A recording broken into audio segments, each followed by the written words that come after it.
বিসমিল্লাহির রহমানির রহিম। আসসালামু আলাইকুম। সকলকে আমার রান্নাঘরে স্বাগত জানাচ্ছি। কেমন আছেন আপনারা? আজকে আমার রান্নাঘরে নিয়ে আসলাম সিম্পল ছোলার ডাল, মুগের ডাল দিয়ে লাউ রান্না।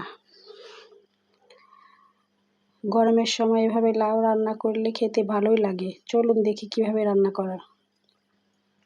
এখানে একটা লাউকে সুন্দরভাবে কুচি কুচি করে কেটে নিয়েছি। এই যে একদম কুচি কুচি করে কেটে নিয়েছি।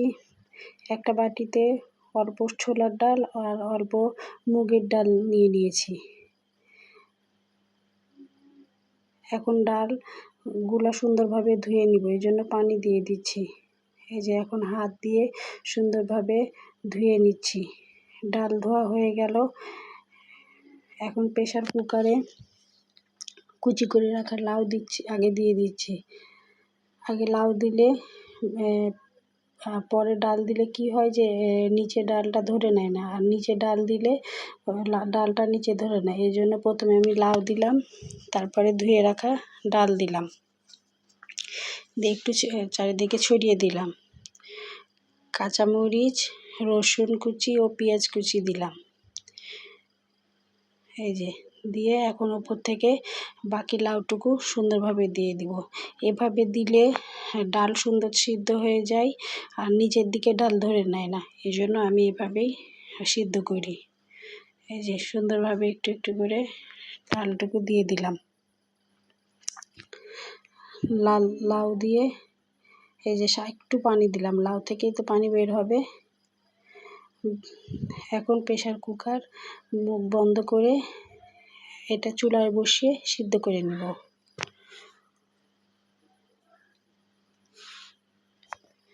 এই যে চুলায় বসিয়ে সিদ্ধ করে নিয়েছি। এখন প্রেসার কুকারের ঢাকনা খুলে এই যে একটা ছেঁচকি দিয়ে নেড়ে দিচ্ছি। আমার লাউ আর ডাল সুন্দরভাবে সিদ্ধ হয়ে গেছে। চুলায় কড়াই বসিয়ে কড়াইয়ে পরিমাপ মতো সাদা তেল দিলাম। এখন তেল হালকা গরম হয়েছে, এখানে রসুন কুচি ও পেঁয়াজ কুচি দিয়ে দিলাম। এখন রসুন আর পেঁয়াজকে সুন্দরভাবে আস্তে আস্তে ভেজে নিচ্ছি। এখানে হাফ চামচ পাঁচফোড়ন দিয়ে দিলাম।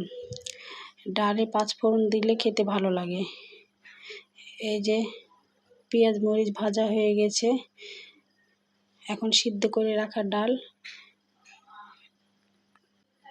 একটু করে দিয়ে এখন নেড়ে দিচ্ছি। একসঙ্গে সম্পূর্ণ ডাল দিতে গেলে তাপ লাগে হাতে, এই জন্য আমি এভাবেই দিই।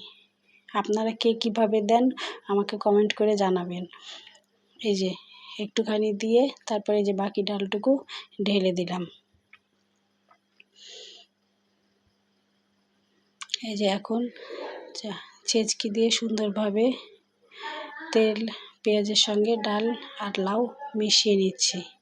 এখানে এখন পর্যন্ত কিন্তু আমি কোনো মশলা ব্যবহার করিনি। এখন একটা একটা করে সব মশলা দিব। এই যে এখানে স্বাদ মতো লবণ দিয়ে দিলাম।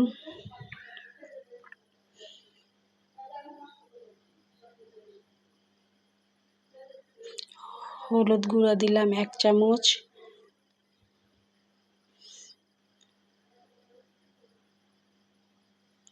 ধনে গুঁড়া দিলাম 1 চামচ।